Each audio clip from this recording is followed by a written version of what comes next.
औज़ु बिल्लाहि समीइल अलील अज़ीम मिनश्शैतानिर लक़ीनिर रजीम। बिस्मिल्लाहिर रहमानिर रहीम। अल्हम्दुलिल्लाहि रब्बिल आलमीन। अस्सलातु वस्सलाम अला सय्यदिना व नबियना व शफ़ीअना व तबीब क़ुलूबिना व मौलाना मुक़्तदाना बिल क़ासिम मोहम्मद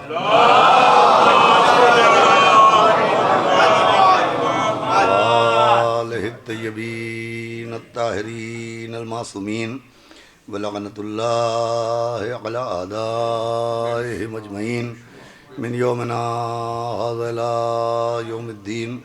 अम्मा बअद फ़क़द क़ाल अल्लाहु सुब्हानहु तबारक व तआला फ़िल क़ुरानिल मजीद वल फ़ुरक़ानिल हमीद। बिस्मिल्लाहिर रहमानिर रहीम। व इज़ा क़ील लहुम ला तुफ़्सिदू फ़िल अर्ज़ क़ालू इन्नमा नहनु मुस्लिहून। एक सलावत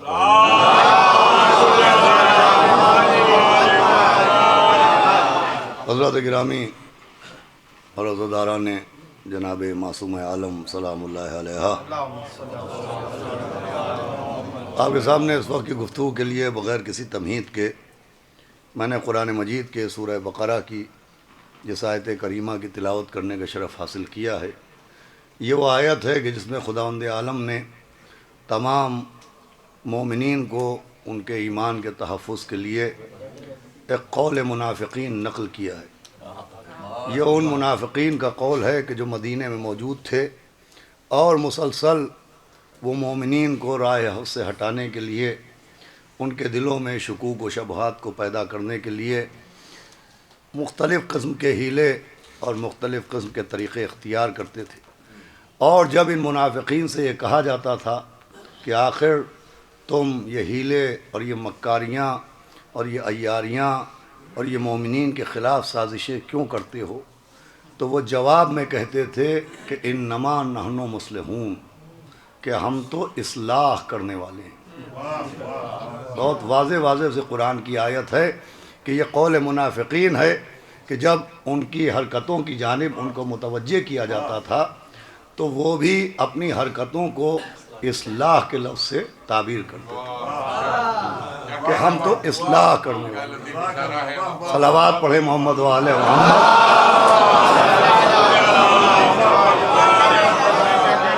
देखिए कुरान में ये आयत इसलिए पेश की गई, ये कौल मुनाफ़िक़ीन इसलिए नक़ल किया गया कि मोमिनीन अपने ईमान के तहफ़्फ़ुज़ के लिए पूरी तरह से मुतवज्जे रहें और सिर्फ लफ्ज़ को न देखें, लफ्ज़ के पीछे के मकसद को भी देखें। इसलिए कि मुशाहिदा गवाह है कि अक्सर तकरीरें बहुत अच्छी होती हैं, बयानात बहुत जाज़िब होते हैं, अल्फाज बहुत शाइस्ता इस्तेमाल किए जाते हैं, लेकिन उनके पीछे का मकसद अच्छा नहीं होता। हर अच्छी बात का मकसद अच्छा नहीं होता, हर अच्छी तकरीर का मकसद अच्छा नहीं होता। आप दलील पूछें तो तारीख़ के दामन में दो दलीलें बहुत ही वजाहत के साथ मौजूद हैं। एक दलील का नाम है तामीर मस्जिद ज़रार और दूसरी दलील का नाम है जंग सिफ़ीन में नोके नेज़ा पर कुरान।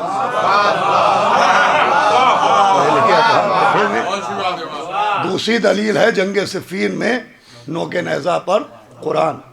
मस्जिद नबवी के मुकाबले में मुनाफ़िक़ीन ने एक तामीर की, उन्होंने उस तामीर को भी इमारत नहीं कहा, घर नहीं कहा, उसके लिए भी वो लफ्ज़ मस्जिद इस्तेमाल करते थे, उसको भी वो मस्जिद ज़रार कहते थे। लफ्ज़ मस्जिद मोहतरम लफ्ज़ है, इस्लामी लफ्ज़ है, कुरानी लफ्ज़ है, लेकिन इस लफ्ज़ का इस्तेमाल उन्होंने अपनी उस इमारत के लिए किया कि जो इस्लाम के ख़िलाफ़ साजिशों का मरकज़ थी। फिर जंग सिफ़ीन में नोके नेज़ा पर कुरान बुलंद किया गया। जब मस्जिद ज़रार तामीर हुई तो उस मस्जिद ज़रार को गिराया गया। जब नोके नेज़ा पर कुरान बुलंद किया गया तो मौला अली ने फरमाया कि कलमा हक़ है मगर मुराद बातिल। देखिए इन दो बातों से क्या पैगाम मिल रहा है। इन दो बातों से क्या दर्स मिल रहा है? तो अजीज़ों, दर्स ये मिल रहा है कि हर मस्जिद का नाम लेने वाला साहिब ईमान नहीं होता। हर मस्जिद की बात करने वाला साहिब ईमान नहीं होता। हर कुरान की बात करने वाला पैरवे कुरान नहीं होता। वैसे ही हर लफ्ज़ इस्लाह का इस्तेमाल करने वाला मुखलिस नहीं होता। सलावत भेजे मोहम्मद वाले मोहम्मद।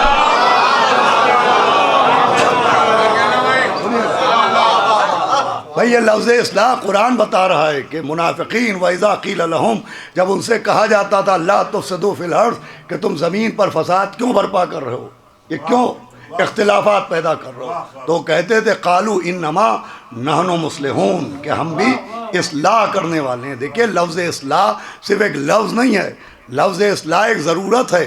तमाम अंबिया ने कौमों की इस्लाह की, रसूल भी इस्लाह के लिए आए।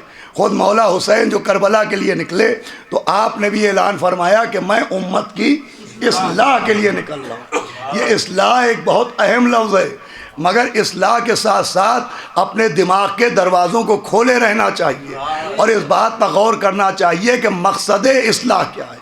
देखिए, इस्लाह गलतियों को सही करने का नाम है, सही बातों पर एतराज़ करने का नाम है।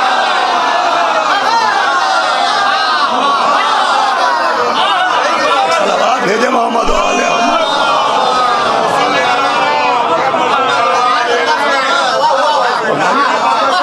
गलतियों को दुरुस्त करने का नाम इस्लाह है। मसनवी गलतियों को ईजाद करना और उसको मंसूब करने का नाम इस्लाह नहीं है। देखिए, ये लफ्ज़ इस्लाह मैं इसलिए अर्ज़ कर रहा हूँ कि ये इतना अजीब व गरीब लफ्ज़ है कि ये लफ्ज़ अंबिया किराम से भी मंसूब है, रसूलों ने भी फ़र्ज़ इस्लाह अदा किया, आइमा मासूमीन ने भी फ़रीज़ इस्लाह को अदा किया, लेकिन इस लफ्ज़ इस्लाह का बहुत गलत इस्तेमाल हुआ। 125 बरस पहले एक तहरीक का आगाज़ हुआ, जिस तहरीक को तहरीक वहाबियत कहते हैं। भाई, पढ़े लिखे अफराद मौजूद हैं कि एक शख्स ज़मीन नज से बुलंद हुआ जिसका नाम मोहम्मद इब्ने अब्दुल वहाब था, और मोहम्मद इब्ने अब्दुल वहाब से 250 बरस पहले एक मुअल्लिफ गुजरा जिसका नाम इमाम इब्ने तैमिया था। इमाम इब्ने तैमिया ने अपने नज़रियात तहरीर की शक्ल में किताब के दामन में महफूज किए, लेकिन इमाम इब्ने तैमिया के ज़माने में बदअक़ीदगी थी, लेकिन बदअक़ीदगी को ताकत देने के लिए कोई हुकूमत नहीं थी। उन अक़ायद को राइज करने के लिए, उन नज़रियात को राइज करने के लिए कोई हुकूमत नहीं थी। लेकिन मोहम्मद इब्ने अब्दुल वहाब के दौर में सऊद आले सऊद, ख़ानदान सऊद के हाथ में हुकूमत आई, तो मोहम्मद इब्ने अब्दुल वहाब ने इब्ने तैमिया के जितने नज़रियात थे उन सबको राइज किया है, प्रैक्टिकली उनको अमल में मोहम्मद इब्ने अब्दुल वहाब लेके आया है। ये नज़रियात मोहम्मद इब्ने अब्दुल वहाब के नहीं थे, मसला ये था माल कहीं का था, दुकान कहीं खोली गई। तो सुनिएगा, बहुत अहम गुफ्तगू है जो मैं आपकी खिदमत में अर्ज़ कर रहा हूँ। इंशाअल्लाह आप गौर से सुनिएगा, अगर कोई मेरे लिए भी कोई गलती आप महसूस करें तो आप मुझे मुतवज्जे करेंगे। मैं पूरे एतमाद और एतबार के साथ अर्ज़ कर रहा हूँ। तो मोहम्मद इब्ने अब्दुल वहाब ने इमाम इब्ने तैमिया के जितने भी नज़रियात थे उन सब का इम्प्लीमेंट किया है हुकूमत के ज़रिए। हुकूमत ख़ानदान सऊद की थी, नज़रियात इब्ने तैमिया के थे, मुरव्विज मोहम्मद इब्ने अब्दुल वहाब बना। उन्हीं बदअक़ीदा, उसी बदअक़ीदगी में और वो तमाम तर नज़रियात और जो अक़ायद जिनकी तबलीग मोहम्मद इब्ने अब्दुल वहाब ने की, उसी में इनकार तवस्सुल था, उसी में इनकार इस्तिग़ासा था। इनकार इस्तिग़ासा का मतलब ये कि अल्लाह के अलावा किसी को भी नहीं पुकारना चाहिए, कब्र पैगंबर पे भी खड़े होके इस्तिग़ासा नहीं करना चाहिए, या रसूल अल्लाह नहीं कहना चाहिए, या अली मदद नहीं कहना चाहिए। ये नज़रिया इसी इब्ने तैमिया की किताबों का नज़रिया था जो मोहम्मद इब्ने अब्दुल वहाब ने राइज किया। मगर इस नज़रिए को भी इस्लाह के नाम पर हमारे के समाज में ये गलतियाँ फैली हैं, हम उनके अक़ायद की इस्लाह करेंगे, हम उनके अक़ायद को दुरुस्त करेंगे। इसी इस्लाह की बुनियाद पर ये तमाम बदअक़ीदियाँ राइज की गई और बुनियाद क्या बनाया गया कि साहब कब्र पैगंबर की ज़ियारत हराम है, कब्र मासूमीन की ज़ियारत हराम है, उनकी कब्रों पर खड़े होके उन्हें मुखातिब करने से कोई फैज़ नहीं है, इसलिए कि वो माज़अल्लाह मर चुके हैं और जो मर जाए वो पुकारने वाले की आवाज़ नहीं सुन सकता। देखिए चूँकि बहुत पढ़े लिखे लोग मौजूद हैं लिहाजा बहुत ख़ास बात मैं अर्ज़ कर रहा हूँ, ये जो नज़रिया वहाबियत है तो असल में ये वहाबियत का नज़रिया नहीं है, ये मादियत का नज़रिया है। तो जो हमारे यहाँ एक नज़रिया मादियत है कि जिसमें सिर्फ और सिर्फ मादियत है कि जो मर जाता है वो मर जाता है, वो किसी की आवाज़ नहीं सुन सकता। इसी नज़रिया मादियत को वहाबियत के कपड़े पहनाए गए और हमारे यहाँ, और ये अकीदा राइज किया गया कि आप रसूल को पुकारेंगे तो माज़अल्लाह वो सुन नहीं सकते, आप अहले बैत को पुकारेंगे तो वो सुन नहीं सकते, इसलिए कि जो मर जाता है वो किसी की आवाज़ नहीं सुन सकता। अब गुफ्तगू आसान करता हूँ, हालांकि इस्लामी नज़रिया ये नहीं है, इस्लामी नज़रिया ये है कि मरने वाला समाज से महरूम नहीं होता, जो मर जाता है वो सुनने से महरूम नहीं होता, जो जिंदा होता है वो मरने वाले की आवाज़ सुनने से महरूम होता है। तो जो हम आइएगा भाई, मरने वाला समाज से महरूम नहीं होता, नबी तो नबी हैं, मासूमीन तो मासूमीन हैं, मोमिनीन तो मोमिनीन हैं, कुफ़ार भी मरने के बाद रहमत से महरूम होते हैं, जन्नत से महरूम होते हैं, नजात से महरूम होते हैं, मगर कुफ़ार भी मरने के बाद समाज से महरूम नहीं होते। उसकी सबसे बड़ी दलील ये है कि जब जंग बद्र हुई और कुफ़ार कत्ल किए गए तो काफिरों की लाशें कुएं में डाली गई और पैगंबर इस्लाम उस कुएं के किनारे आए और मरे हुए काफिरों से खिताब करके पैगंबर ने कहा कि तुमने देखा कि अल्लाह का वादा कितना सच्चा है। तो जो सुनिएगा, पैगंबर किससे गुफ्तगू कर रहे हैं? मुर्दा काफिरों से। नबी ने मरे हुए काफिरों से कहा कि तुमने देखा कि अल्लाह का वादा कितना सच्चा है। अब इधर नबी मुर्दा काफिरों से बात कर रहे थे कि जिंदा मुसलमानों को शक हुआ,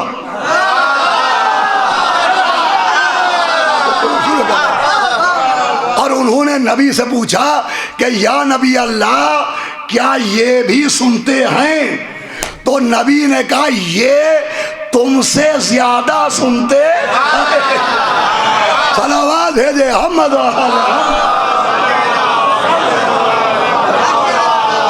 सलावत और बाबा बुलंद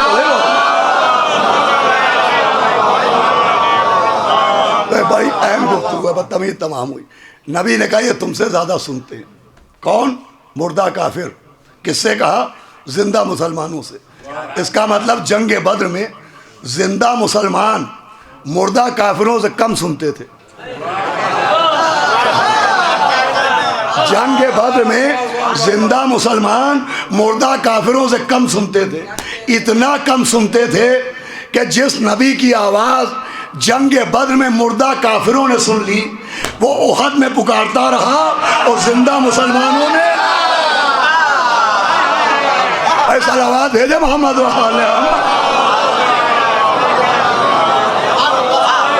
सुनिएगा भाई, अहम गुफ्तगू आएगी। तो अजीज़ों, ये जो नज़रिया जो मर गया वो सुन नहीं सकता, अरे मुर्दा काफिर भी समाज से महरूम नहीं होते हैं। अब आइए मोमिनीन की बात कीजिए। जो मोमिनीन हैं वो भी मरने के बाद समाज से महरूम नहीं होते। इसकी हमसे आपसे ज़्यादा बेहतर दलील कौन देगा? भाई मोमिनीन भी मरने के बाद समाज से महरूम नहीं होते। हमारी मिल्लत के अलावा इससे बड़ी दलील किसी के पास है ही नहीं। इसलिए कि सिर्फ हमारी मिल्लत है कि मोमिनीन के इंतकाल के बाद भी कांधा हिला के कहा जाता है इस्मा सुन और समझ। तो जब मुर्दा काफिर समाज से महरूम नहीं, मोमिनीन समाज से महरूम नहीं, तो रहमतुल लिल आलमीन समाज से क्या महरूम होंगे? सुनिएगा जाने गिरामी, ये जुमला आपके हवाले। भाई अगर पैगंबर इस्लाम दुनिया से जाने के बाद समाज से महरूम होते तो तशहुद के बाद नमाज में उन पे सलाम ना होता। और जो हमारे यहाँ ये सिर्फ शियों की बात नहीं है, शिया हो या गैर शिया, सबके यहाँ तशहुद के बाद नबी पर सलाम होता है। कैसे सलाम होता है? अस्सलामु अलैका अय्युहन नबी। तवज्जो है कि नहीं? तशहुद में नबी पर सलाम होता है। अब उलमा बैठे, क्या कह के सलाम होता है? अस्सलामु अलैका अय्युहन नबी, ए नबी आप पर सलाम। अलैका कह के सलाम होता है, अला कह के नहीं। भैया पढ़ना मेरा काम है, समझना आपका काम है। अस्सलामु अलन नबी नहीं कहते, अलैका नबी कहते हैं। ये अला और अलैका का फर्क क्या है? तो जब एक मुसलमान दूसरे मुसलमान से मिले तो कहता है अस्सलामु अलैकुम व रहमतुल्लाहि व बरकातहू, मगर जब कब्रिस्तान जाए तो कहता है अस्सलामु अला अहलल क़ुबूर। भाई नहीं मुतवज्जे हैं आप। मुसलमान मुसलमान से मिला तो अला कह के सलाम नहीं किया, अलैकुम कह के। क्यों? भाई अलैका वहाँ आता है कि जहाँ जिसको सलाम हो वो मौजूद हो। अरे भाई आपकी तवज्जो नहीं है। जिस पर सलाम हो वो मौजूद हो। अब हम नबी को सलाम करते हैं, अस्सलामु अलैका अय्युहन नबी, अस्सलामु अलैका या अमीरुल मोमिनीन, अस्सलामु अलैकी या फातिमा ज़हरा, अस्सलामु अलैका या अबा अब्दुल्लाह हुसैन। अरे भाई आइम्मा मासूमीन को अलैका कह के सलाम करना उनके अलैहिस्सलाम होने की दलील नहीं है, बाहयात होने की दलील है।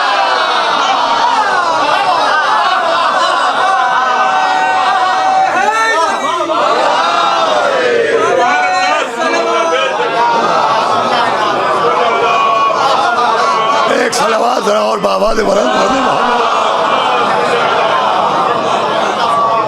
सुनिएगा, ज़्यादा सहमत नहीं। ये तमहीद तमाम हो गई, आप मुतवज्जे रहेंगे तो इंशाअल्लाह कुछ अर्ज़ करूँगा। तो इस्लामी नज़रिया और है, वहाबी नज़रिया और है। वहाबी नज़रिया ये है कि जो मर जाए वो सुन नहीं सकता। इस्लामी नज़रिया ये है कि नबी तो नबी, इमाम तो इमाम, कुफ़ार भी सुनते हैं, मोमिनीन भी सुनते हैं। दूसरे अजीज़ों, इस्लामी नज़रिया ये है कि मौत बरहक़ है, मौत बरहक़ है। मगर इस्लामी नज़रिया ये है कि हर मरने वाला मुर्दा नहीं होता, हर मरने वाला मुर्दा नहीं होता। कुरान दलील दे रहा है, बिस्मिल्लाहिर्रहमानिर्रहीम, वला तहसबनल्लज़ीना क़ुतिलू फ़ी सबीलिल्लाहि अमवातन बल अहयाउन इंदा रब्बिहिम युरज़क़ून, कि जो अल्लाह की राह में कत्ल कर दिए जाएं उन्हें हरगिज़ हरगिज़ मुर्दा न कहना। लाशा देखना मगर मुर्दा न कहना, कफन देखना मगर मुर्दा न कहना, कब्र देखना अरे कहाँ है यार मगर मुर्दा न कहना, खून में डूबा देखना मगर मुर्दा न कहना। कुरान समझा रहा है कि जो देखना वो न कहना। अपनी बसारत पर यकीन न करना, अल्लाह की इनायत पर यकीन रखना। सलावत पढ़े मोहम्मद।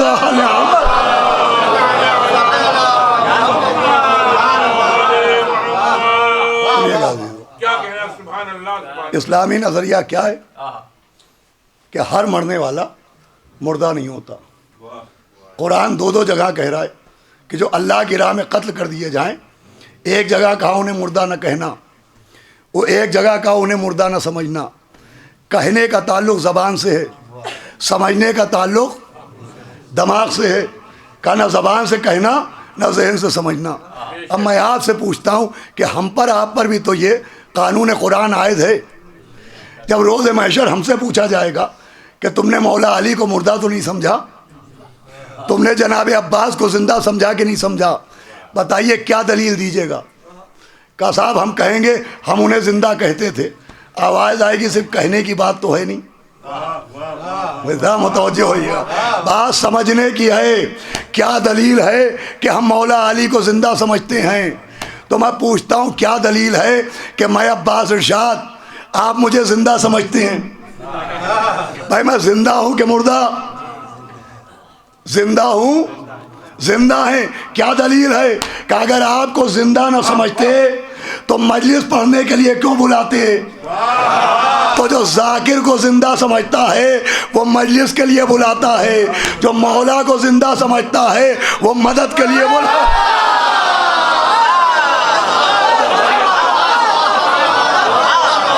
जुमला आपके हवाले कर रहा हूं, वो मदद के लिए बुलाता है। ये जुमला सुनिएगा, ये या अली मदद कहना, या अली मदद कहना इनको जिंदा समझने की दलील है। और इनको जिंदा समझना कुरान को सच्चा समझने के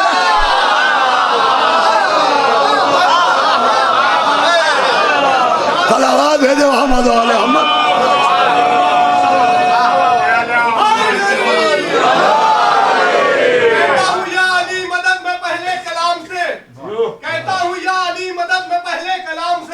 क्योंकि ये हदीस है खैरुल अनाम से, और सुनकर अली का नाम जो चेहरा बिगाड़ ले, करना नहीं कलाम उस नस्ले हराम से।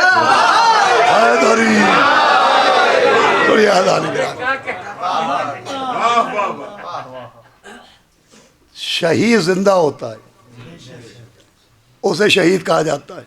सुनिएगा आप, कतील नहीं कहते। कुरान क्या कह रहा है? जो कत्ल हो जाए। भाई बस ये समझने की बात है।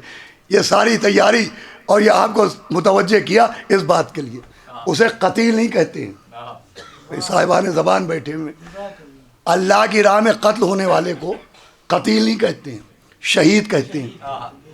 आप गौर कीजिए, शहीद क्यों कहते हैं उसे? वो कत्ल हुआ है, कहलाता है शहीद। शहीद बनाए शहादत से। शहादत भी कत्ल होने को नहीं कहते। शहादत कहते हैं गवाही को, और शहीद कहते हैं गवाह को।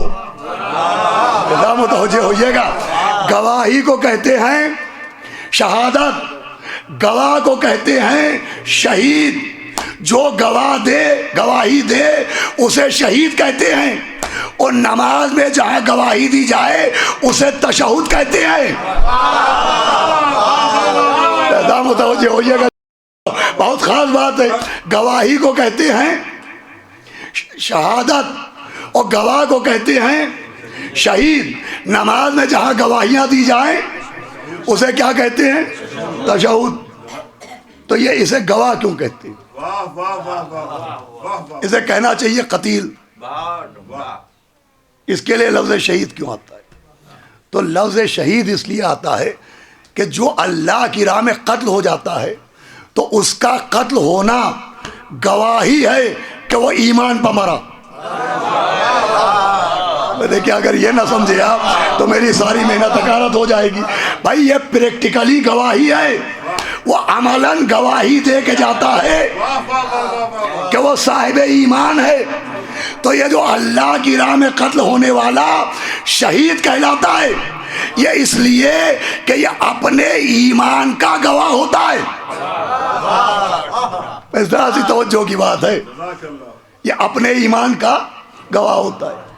जो अपने ईमान का गवाह हो उसे कहते हैं शहीद। कुरान में एक सूरा है, सूरह अल बुरूज। सूरह अल बुरूज में अल्लाह ने कस्में खाई।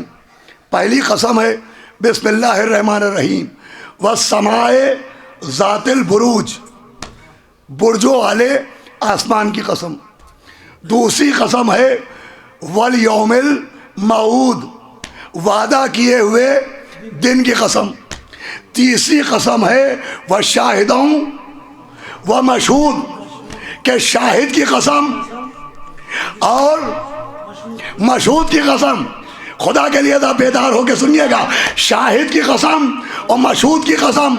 शाहिद कहते हैं खास गवाह को, जो खास गवाह हो उसे शाहिद कहते हैं, और जिसकी गवाही दी जाए उसे मशहूद कहते हैं। जैसे जो इबादत करे वो आबिद, जिसकी इबादत करे वो माबूद, जो सजदा करे वो साजिद, जिसको सजदा करे वो मसजूद। तो जो गवाही दे वो शाहिद, जिसकी गवाही दे। बात वादे हो रही है कि नहीं? वो मशहूद तो कुरान में किसकी कसम है? शाहिद की कसम, मशहूद की कसम। जब इमाम मासूम से पूछा गया कि ये शाहिद कौन, ये मशहूद कौन, तो फरमाया शाहिद है नबी, मशहूद है अली।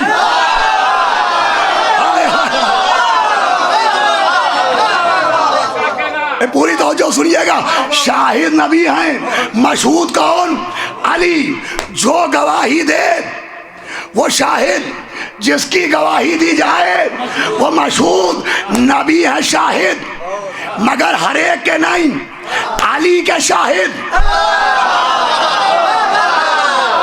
इन बातों को समझने की कोशिश कीजिए। ये मशहूद है, नबी इनके गवाह हैं। अब लानत हो ऐसी अक्लों पर कि अजान में शाहिद की गवाही दी जाए, मशहूद की ना।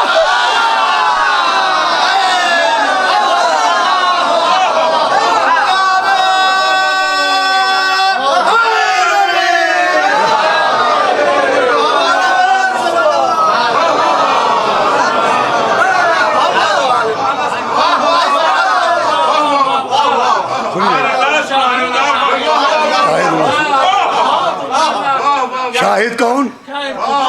नबी। मशहूद कौन? जो गवाही दे उन्हें नबी कहते हैं। और जिसकी गवाही दी जाए, गवाही तो इन्हीं की होना चाहिए, और सबकी गवाही हो, इन्हीं की गवाही ना हो। ये है मशहूद। नबी शाहिद हैं, किसके गवाह? अली के।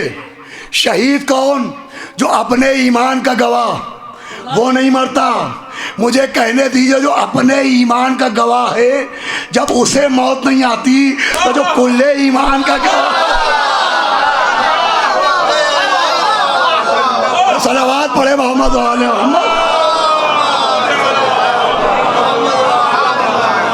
एक बाबा से बोले सलावत पढ़े मोहम्मद।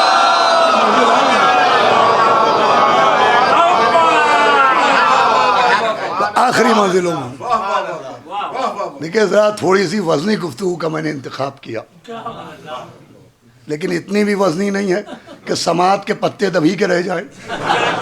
सलावात भेजे मोहम्मद वाले। सलावात बावाले बुलंद पढ़ दे मोहम्मद। सुनिएगा, बहुत खास बात अर्ज करना है, जिसके लिए ये सारी तमहीद तैयार कर रहा हूँ। इस्लामी नज़रिया क्या है कि एक तो हर मरने वाला मुर्दा नहीं होता। आखिरी बात है, गौर से सुनिएगा। तीसरा इस्लामी नज़रिया ये है कि मौत का असर जिस्म पर होता है, मौत का असर रूह पर नहीं होता। शिया वगैरह शिया जितने फ़िरक़े हैं सब मानते हैं कि मौत का असर जिस्म पर होता है, रूह पर नहीं होता। जिस्म फना होता है लेकिन रूह बाकी रहती है। मौला मेरी मदद करें, यह बात मैं उनके चाहने वालों तक पहुंचा सकूं कि मौत का असर जिस्म पर होता है, रूह पर नहीं। क्यों?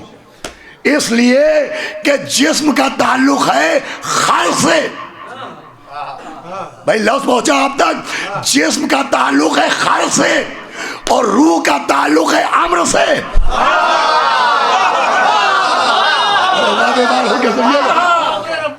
रूह का ताल्लुक काहे से है? अम्र से। कुरान में आयत मौजूद है कि नबी से पूछा गया कि रूह क्या है? आवाज़ दी, कह दो मिन अम्रे रब्बी, ये मेरे रब का अम्र है, ये मेरे रब का अम्र है। और रूह का ताल्लुक है अम्र से, और खल्क का ताल्लुक है जिस्म से। जिस्म है खल्क। बात मुश्किल है, अपने नौजवानों के लिए आसानी से अर्ज करूं। देखिए, खल्क जो होता है वो दर्जा बदर्जा वजूद में आता है। जो खल्क होता है वो दर्जा बदर्जा, स्टेप बाय स्टेप वजूद में आता है। ये जिस्म है खल्क। लिहाजा जिस्म जो है शिकम मादन में डेवलप होता है। 1 महीना, 3 महीने, 4 महीने, 6 महीने, 9 महीने, इसका ताल्लुक है खल्क से। लिहाजा इसके हैं दरजात।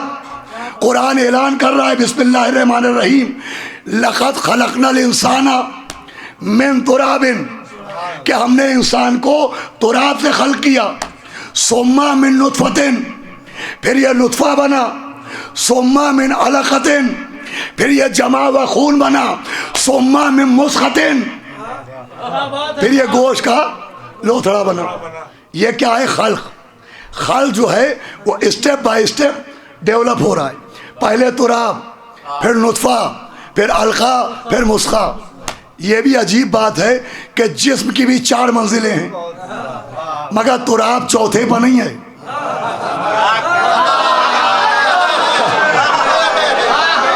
तुराब पहले पर है, तो जब तुराब चौथे पर नहीं है, पहले पर है, तो अक्ल का दरवाजा खटखटाओ, अबू तुराब को कहाँ होना चाहिए? अभी आप बेदार नहीं हुए भाई। सबसे पहले तुराब, फिर नुतफा, फिर अलका, फिर मुस्खा। अब इसे क्या कीजिए, इन 4 मंजिलों में नुतफा नजिस, अलका नजिस, मुस्खा नजिस और तुराब है पाक। अरे इन चारों में 3 नजिस, एक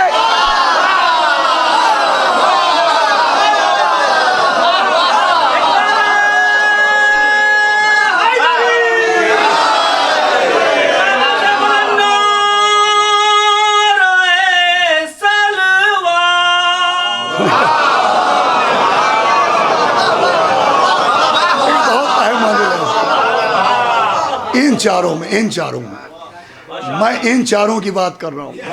आप किनकी समझे, मैं जिम्मेदार नहीं। सबसे पहले क्या है?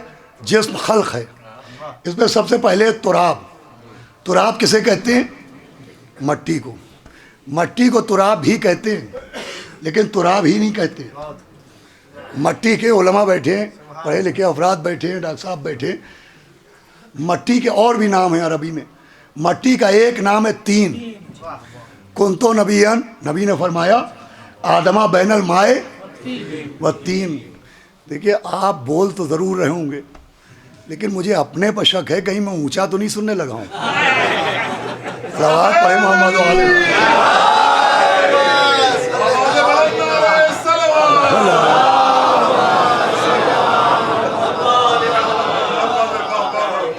देखिए कोई हैरत की बात भी नहीं। अभी पैगंबर इस्लाम का जिक्र हो रहा था, मौला नबी अकरम के भी फजीलतों के कुछ गोशे मैंने पेश किए, तो आप अगर खामोश रहें तो उसमें कोई हैरत नहीं है। लेकिन अभी मौला अली की मंजिल आई, आप बोलने लगे। देखिए खुतबा तो गुज़र गए, खुदा की कसम वो लोग जो गुज़र गए अब उनका कोई नेमल बदल नहीं है। जैसे असली दूध नहीं मिलता, असली घी नहीं मिलता, वैसे ही ना असली उलमा मिलते हैं ना असली खुतबा मिलते हैं। ये तो सब पैकिंग चल रही है। सलावत भेजे मोहम्मद वाले।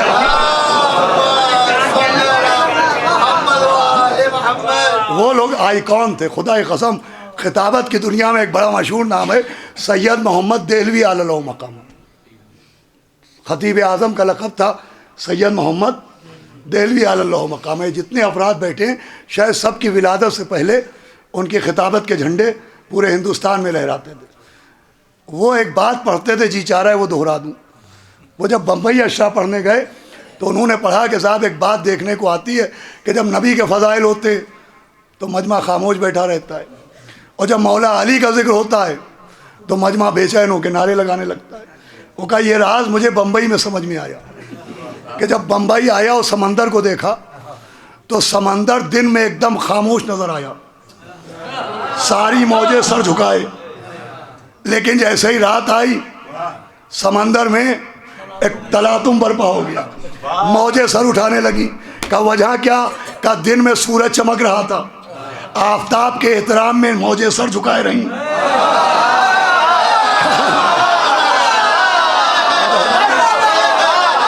और रात में चांद निकला तो चांद को देख के मोहब्बत में मौजें दीवाना हो गई। का जब तक आफताब रिसालत का जिक्र होता है समाते एहतराम में सर झुकाए रहती है। जहां वल खबरे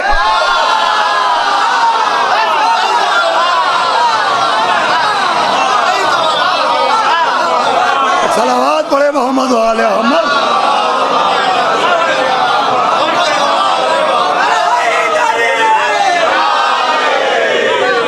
ये थे खतीब सैयद मोहम्मद देहलवी साहब, इब्ने हसन नहरवी साहब, अबरार साहब, पारवी, ताहिर जवली साहब, अतहर साहब, ये लोग थे खतीब। अब आजकल खताबत कहाँ हो रही है, कट एंड पेस्ट, कुछ इधर से उठाओ कुछ उधर से उठाओ और यूट्यूब पे आ जाओ, व्हाट्सएप पे स्टेटस लगाओ, खतीब इनकलाब कहलाओ। सलावत भेजे मोहम्मद वाले अहमद।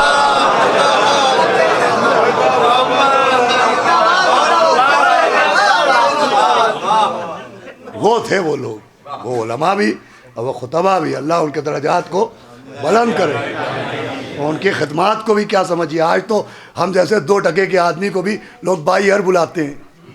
वो लोग का पैदल सफ़र करना, कच्चे रास्तों के ऊपर सफ़र करना, आज तो हर 2 कदम पर पानी की बोतल है और वो पानी की सुराहियाँ मट्टी के लेके चलना, सारे रास्ते प्यासे चलना। वो था लिल हुसैन। सलावत पढ़े मोहम्मद वाले अहमद।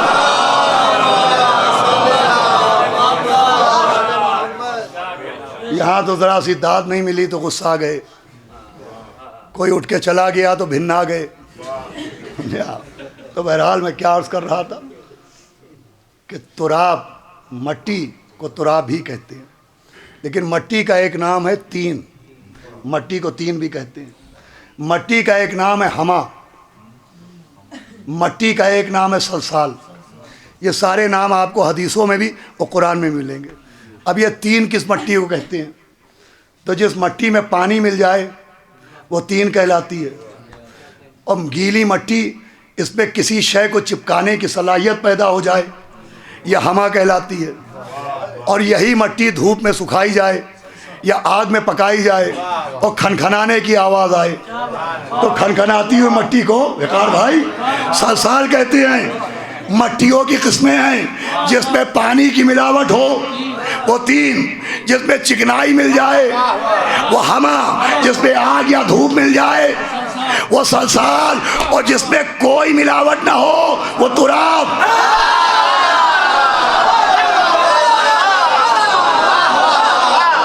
भाई जिसमें कोई मिलावट ना हो उसे तुराब कहते हैं। खालिस मट्टी को तुराब कहते हैं। अपने मौला को अबू तुराब कहते हैं। मौला का लक़ब अबू तीन नहीं है, अबू हमा नहीं है, अबू सलसाल नहीं है। हमारे मौला का लक़ब है अबू तुराब। अरे ये उनके बाप हैं जिनके खून में मिलावट।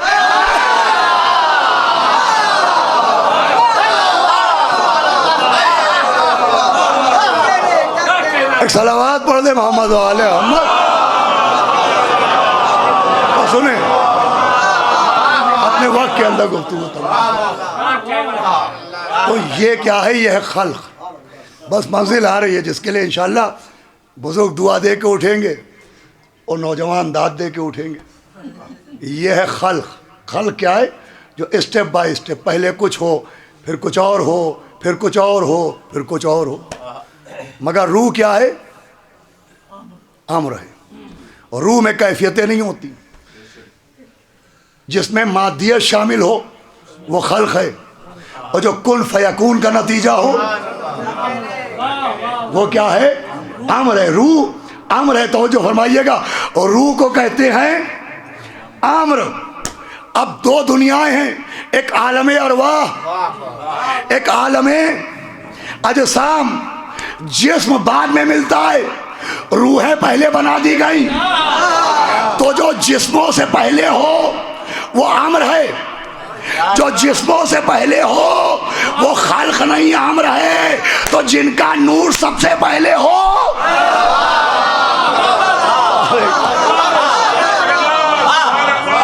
मेरी बात नहीं पहुंच पा रही है। वो क्या है? खल्क नहीं है, वो अम्र है। अब जिस कुरान में अम्र का लफ्ज़ मौजूद है कि मिन अम्रे रब्बी, बस 10 मिनट के अंदर बात मुकम्मल हो जाएगी। जिस कुरान में लफ्ज़ अम्र है, रूह के लिए अम्र है, उसी कुरान में एक लफ्ज़ है लफ्ज़ अज़्म। ये लफ्ज़ पहुँचा? क्या लफ्ज़ है? लफ्ज़ अज़्म। अल्लाह ने नबी बनाए 1,24,000, उनमें 313 रसूल। 313 में 5 नबी हैं, जो कहलाते हैं उलिल अज़्म। आपने कभी गौर किया कि ये 5 नबी उलिल अज़्म क्यों कहलाते हैं? तो अज़्म किसे कहते हैं? अज़्म कहते हैं इरादे को। अज़्म कहते हैं, खुदा के लिए बेदार रहिएगा वरना मेरी सारी मेहनत अकारत हो जाएगी। इरादे को कहते हैं अज़्म। जनाब नूह उलिल अज़्म, जनाब इब्राहीम उलिल अज़्म, जनाब मूसा, जनाब ईसा आखिरी पैगंबर उलिल अज़्म। ये उलिल अज़्म क्यों है? का इसलिए कि इन्हें अपने इरादे पर इख्तियार था, इन्हें अपने अज़्म पर काबू था।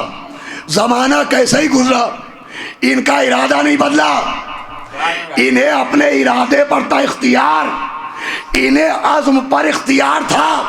भाई रूह अम्र है, ये ज़हन में रखिएगा और जुमला आपके हवाले। इन्हें अज़्म पर इख्तियार था, लिहाजा उलिल अज़्म कहा गया। तो जिसे अज़्म पर इख्तियार हो वो उलिल अज़्म है, जिसे रूह पर इख्तियार हो वो उलिल अम्र है। बात पहुंच रही है कि नहीं? रूह अम्र है, जिसे रूह पर इख्तियार हो उसे उलिल अम्र कहते हैं। अब समझ में आया मौला अली की ठोकर से मुर्दा क्यों जिंदा होता था। खुदा के लिए बेदार होकर सुनिएगा, ये मुर्दे को जिंदा करना, ये रूह को वापस लाना उलिल अम्र होने की दलील है। समझाया तख्ते खिलाफत पर बैठ के लोगों को इशारे पर चलाने वाला उलिल अम्र नहीं होता, ठोकर से मुर्दे जिलाने वाला।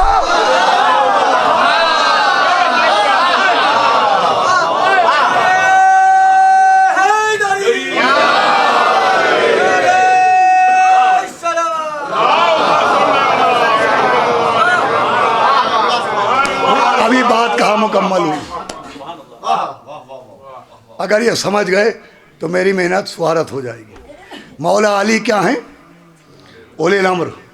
रूह क्या है? अम्र रब्बी। रूह अम्र है और मौला अली उलिल अम्र है। दलील क्या है? मुर्दों को जिंदा करना। अब बात तमाम हो रही है, आप जाने मौला जाने।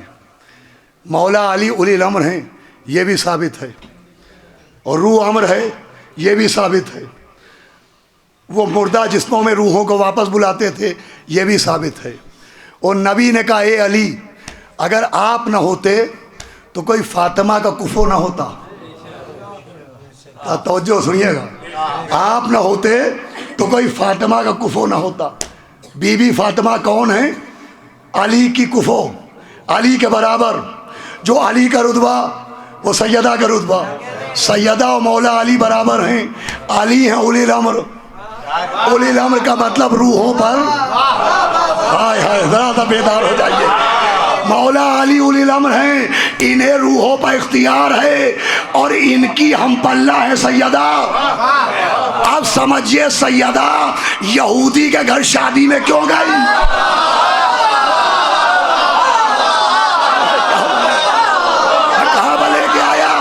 सैयदा का यहूदी के घर में शादी में जाने का मकसद समझिए, मरी हुई दुल्हन को जिलाने का मकसद समझिए। ये जिसको जनाबे सैयदा की कहानी कहते हैं, ये सैयदा की कहानी नहीं है, सैयदा उलिल अम्र है, इसकी निशानी है।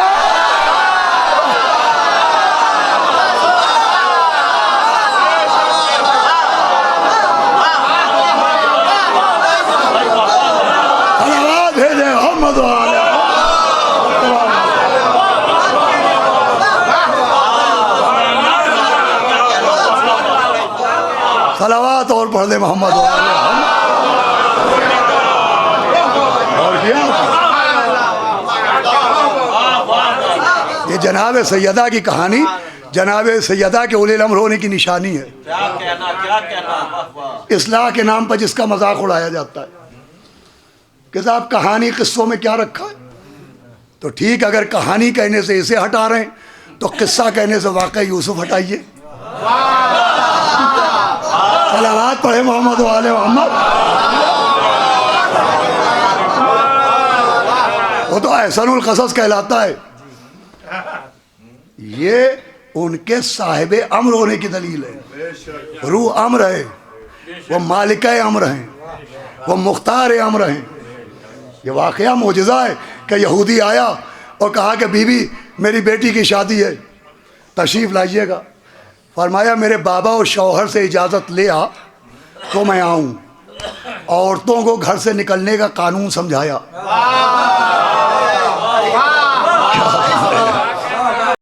को घर से निकलने का कानून समझाया कि मेरा शौहर इजाज़त दे तो घर से निकलूं। काश ये आवाज़ किसी और कान में पहुंच जाती तो जंगे जमल ना होने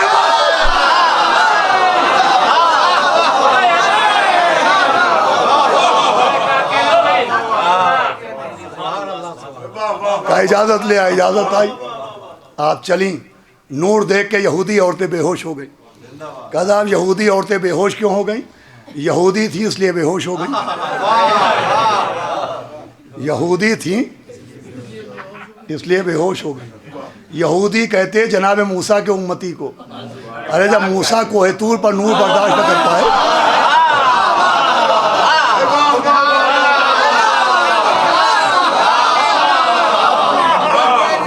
तो उम्मत अपने घर में नूर बर्दाश्त कर लेती।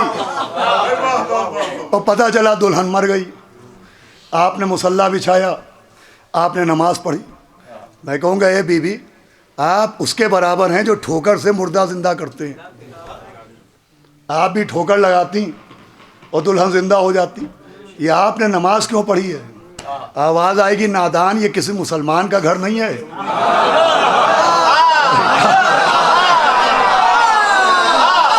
ये यहूदी का घर है। यहाँ उसका कलमा पढ़वाने आई हूँ, अपने को खुदा मनवाने।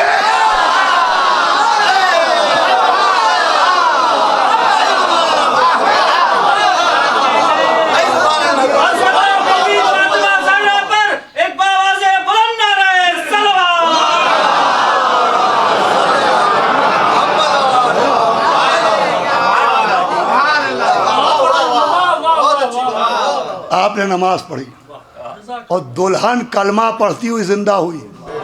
जिंदा हो के कलमा नहीं पढ़ा, कलमा पढ़ते हुए जिंदा हुई।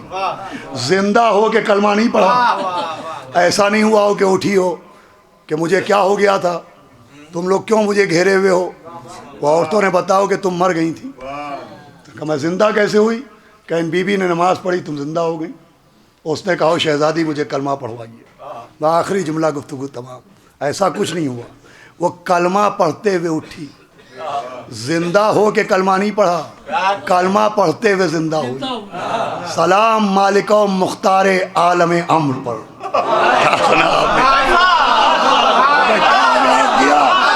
सलाम मालिक मुख्तार आलम अम्र पर। समझाया जबानों से कलमा पढ़वाना और है और रूहों से कलमा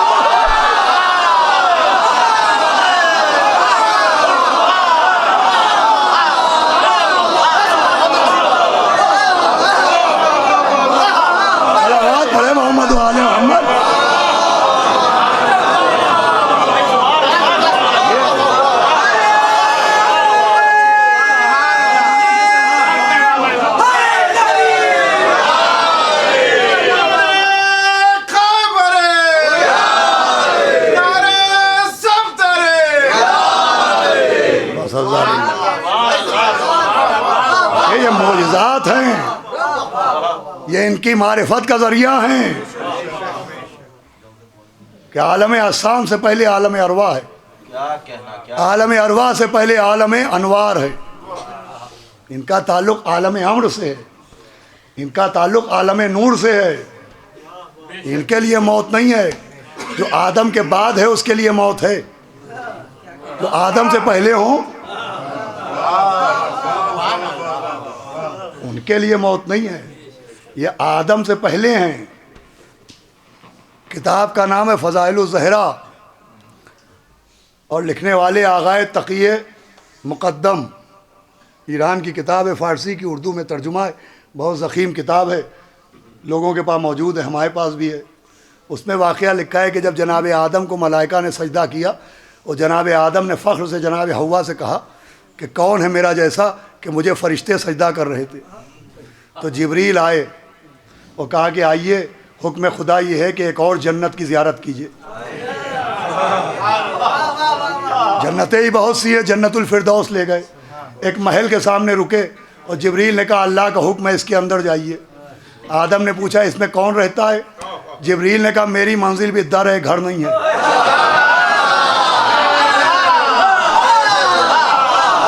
अंदर तो मैं भी नहीं गया भाई, एक एक लफ्ज़ जिम्मेदारी से पढ़ता हूँ मैं। किताब में न मिले मुझसे मजलिस में पढ़वाइए कभी। जनाब आदम अंदर गए, एक नूर का मंजर देखा, एक नूरानी तख्त देखा, एक नूरानी बीबी देखी।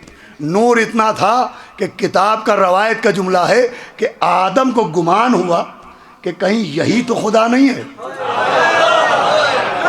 और वो सजदे में गिरे, आवाज़ आई आदम सजदे से सर उठाओ, ये खुदा नहीं है, सैयदा है।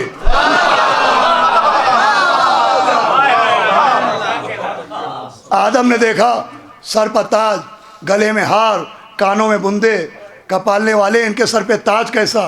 का ये खातिमुन नबीन है। का इनके गले में हार कैसा? का ये अमीरुल मोमिनीन है। का इनके कानों में बुंदे कैसे? का ये जन्नत के जवानों के सरदार हैं। अरे हर औरत जेवर बनवाती है, सोने के जेवर, चांदी के जेवर। दुनिया में वो तराजू नहीं बनी जो सैयदा की कनीज की जूतियों का वजन तौल सके।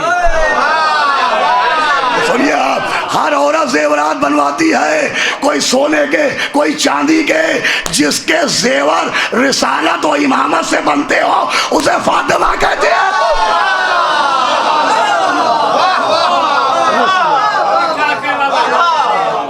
का ताल्लुक आलम अम्र से है। बस ये कहानी तो इस्तिलाहन कहा जाता है। कहानी कहने से झूठ थोड़ी हो जाएगा। कहानी तो इस्तिलाहन कहती है। जैसे इस्तिलाहन उलमा को मौलाना कहा जाता है। ये मौलाना में नून अलिफ जो है, ये किस बात की तब अलामत है? अब हम खाली लफ्ज़ मौलाना को लेकर उसके पीछे पड़ जाए कि साहब मन कुन तो मौला हो फाज़ अली मौला। ये मौलाना उस माने में नहीं कहा जाता। वैसे ही कहानी भी उस माने में नहीं कहा जाता है। जैसे अम्बिया के वाक़यात किस्से कहलाते हैं, वैसे ही जनाब सैयदा का मौजज़ा कहानी कहलाता है। क्या साहब वो जो लकड़हारे का वाक़या है, तो लकड़हारे का वाक़या भी ये है कि अभी आप वज़ाइफ़ुल अबरार उठाए और उसमें दुआए मशलूल निकाले। दुआए मशलूल क्या है? मशलूल किसे कहते हैं? अपाहिज को, जो पैरालाइज्ड हो जाए वो मशलूल कहलाता है। दुआ से पहले एक वाक़या लिखा है कि मौला अली और इमाम हसन खाने काबा में थे। एक आदमी बेसाख्ता रो रहा था। मौला हसन ने भेजा कि पूछो क्या बात है। उसने कहा मैंने अपने बाप से बड़ी बदतमीज़ी की, मेरे बाप ने मुझे बद्दुआ दी, मैं अपाहिज हो गया। तो मौला अली ने एक दुआ तालीम की, उस दुआ से वो सही हो गया। दुआ से पहले ये वाक़या लिखा है, तो क्या इस वाक़े की वजह से दुआ को गलत कह दें?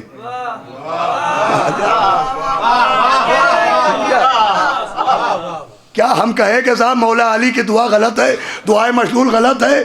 अरे जैसे मशलूल का वाक़या दुआए मशलूल की अहमियत समझाने के लिए है, वैसे ही लकड़हारे का किस्सा सैयदा का इख्तियार समझाने के लिए। अक्ल के नाखून लेना चाहिए। इस्लाह के मतलब ये नहीं है कि जिस बात पे चाहे इतराज़ कर दिया। फ़ज़ाइल की इस्लाह, अज़ादारी की इस्लाह, अज़ाए सरकार सैयदुल शुहदा की इस्लाह। अरे पहले अपनी नज़रिए की इस्लाह कीजिए, अज़ादारी की इस्लाह न कीजिए, अज़ादारी से इस्लाह कीजिए।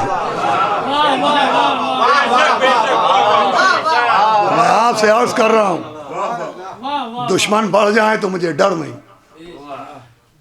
अदावत का घेरा तंग से तंग हो जाए मुझे खौफ नहीं। इसलिए किसी ने नबी से कहा था या नबी अल्लाह, मैं आपके भाई मौला अली को बहुत चाहता हूँ। फरमाया मैं तुझे कसरत आदा की बशारत देता हूँ। मौला अली की मोहब्बत का मतलब है, फरमाया मैं तुझे कसरत आदा की बशारत देता हूँ कि तेरे दुश्मन ज़्यादा होंगे। वो मुनाफिक है कि जिसके सब दोस्त ही दोस्त हों।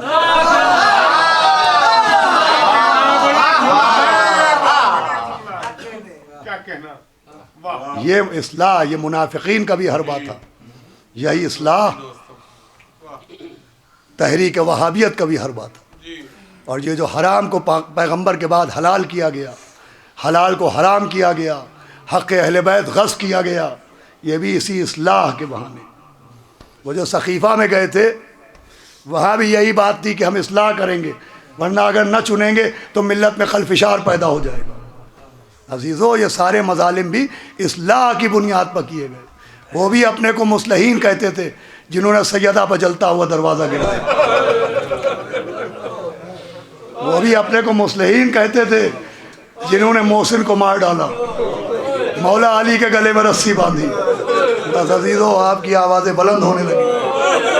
हमारे डॉक्टर असद अब्बास साहब, उनके बच्चे, उनके तमाम अज़ा अक़रबा, तमाम मजलिस में आने वाले सलामत रहें कि अज़ाए जनाब सैयदा सलामुल्लाह अलैहा का सिलसिला, ये फ़र्श अज़ा, ये एक नुसरत है अहले बैत अत्हार की। देखिए, बीबी सैयदा का गम और मासूम आलम की मुसीबतों के लिए एहतिमाम करना, ये ऐसी नुसरत है कि अगर आप किताबें पढ़िए, और यकीनन आपने पढ़ी होंगी, तो दो नाम ऐसे हैं कि जब भी किसी मासूम के सामने आए तो वो गिरिया किए बगैर नहीं रहा।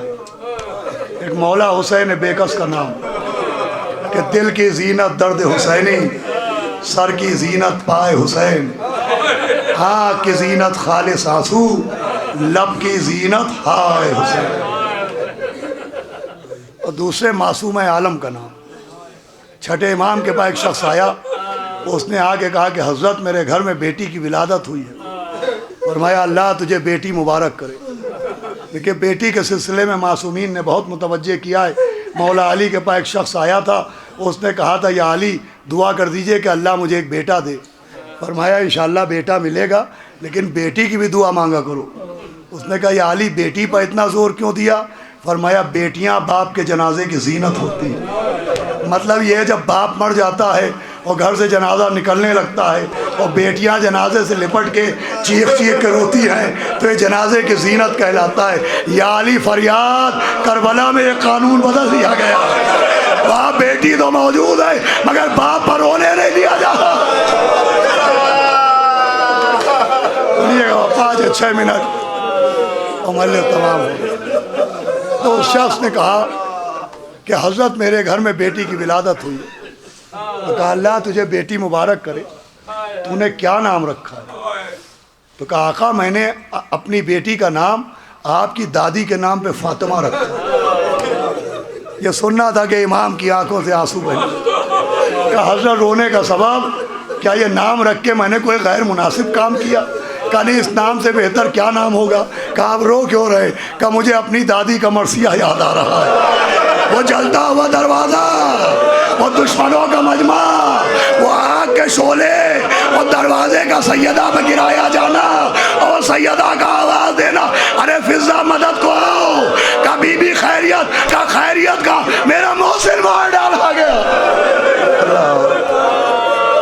माशाअल्लाह, आवाज़ें आपकी बुलंद। मसाइब आप सुन चुके होंगे। एक दो गोशों की तरफ इशारा कर। देखिए, अभी मैं मुफ्तीगंज चौराहे में पढ़ रहा था, ये जो तस्बीह पढ़ते हैं, तो तस्बीह तो असलन ये जो आप ज़बान से कहते हैं, तस्बीह इसको कहते हैं। ये जो ज़बान पे जारी होते हैं, अल्लाह अकबर, अल्हम्दुलिल्लाह, सुभान अल्लाह, उलमा तस्दीक करेंगे, असलन तस्बीह से कहते हैं। लेकिन तरीक़ा तस्बीह ये कि एक धागे में 100 दाने होते हैं, 34 मरतबा अल्लाह अकबर, 33 मरतबा अल्हम्दुलिल्लाह और 33 मरतबा सुभान अल्लाह। ये जो शक्ल तस्बीह है, ये भी जनाब सैयदा के दस्त मुतहर का सदका है कि जनाब हमज़ा पैगंबर के चचा जब शहीद हुए तो जनाब सैयदा वहाँ गईं, उनकी कब्र की थोड़ी सी मट्टी लेके उस पर पानी मिलाया और छोटे छोटे 100 दाने बनाए और उन दानों में धागा डाल के आपने ये तस्बीह बनाई। तस्बीह सैयदा की ईजाद है।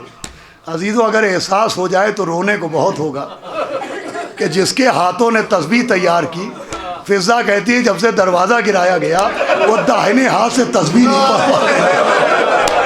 अजीज़ों, रोने को क्या ये कम है कि जिसके हाथों से तस्बीह तैयार हुई, फिजा कहती है वो दाहिने हाथ से तस्बीह नहीं पढ़ पाए। और फिर वो दिन आया, बस तमाम हो रही है गुफ्तगू, कि जब मौला अली ने नबी के जाने के बाद सैयदा को मुस्कुराते देखा। आवाज़ दी, बीबी जब से आपके बाबा गए हमने आपको मुस्कुराते नहीं देखा। फरमाया या अली, रात में बाबा ख्वाब में आए थे और कह रहे थे सैयदा हम तुम्हें लेने आ गए। देखिए ये बात 2 मरतबा तारीख में मिली, या तो मदीने में मिली कि सैयदा कह रही मेरा बाप मुझे लेने आया है, या जिंदान शाह में मिली कि 4 बरस की यतीमा कह रही है फूफी अम्मा मेरा बाबा ख्वाब में आया। अगर अल्लाह आवाज़ बोला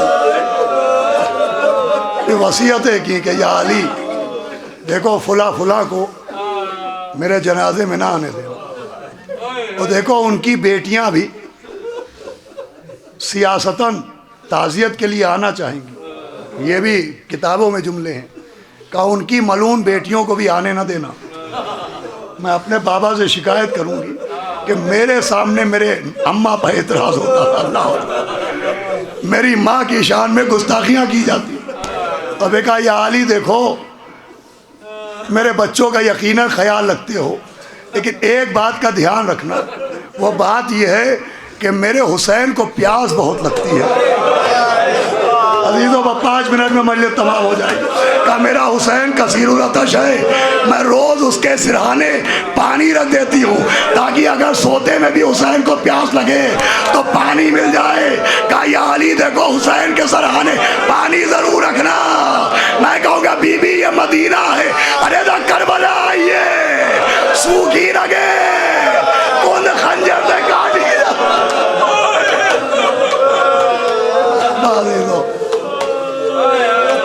कहा या अली आप ही हमें गुस्ल दीजिएगा, आप ही हमें कफन पहनाइएगा, तो आखिरी बात है। तो देखिए या अली आपको तो मालूम है कि कफन बाजार से लाने की ज़रूरत नहीं है। जब बाबा गए थे तो उनके लिए और हमारे लिए जन्नत से कफन आए थे। ये रवायत सुन लीजिए मजलिस तमाम। आपको याद है 28 सफ़र की शब में नबी ने कहा था या अली मुझे कफन तुम ही देना, और देखो बाजार से ना लाना, जन्नत से कफन आ चुके हैं। एक संदूक खोला, उसमें 4 कफन रखे हुए थे। नबी ने एक कफन निकाला, वमल तमाम है, अपने सीने पर रखा, आवाज़ दी या अली ये कफन मेरा है। फिर एक और कफन निकाला और रोती हुई बेटी को देखा, आवाज़ दी सैयदा हम बहुत जल्द तुमको मिला लेंगे, ये तुम्हारा कफन है। तीसरा कफन निकाला, कहा या अली 21 रमज़ान को आपका जनाजा उठेगा, ये आपका कफन है। अब एक आखिरी कफन था, इमाम हसन को करीब बुलाया, कहा मेरे लाल हसन तुझे ऐसा जहर दिया जाएगा कि कलेजा टुकड़े टुकड़े हो जाएगा, ये तेरा कफन। लीजिए कफन बढ़ गए, कफन खत्म हो गए। कोने से मेरा शहजादा हुसैन नाना के गले से लिपट गया। अरे नाना सबको कफन दे दिया,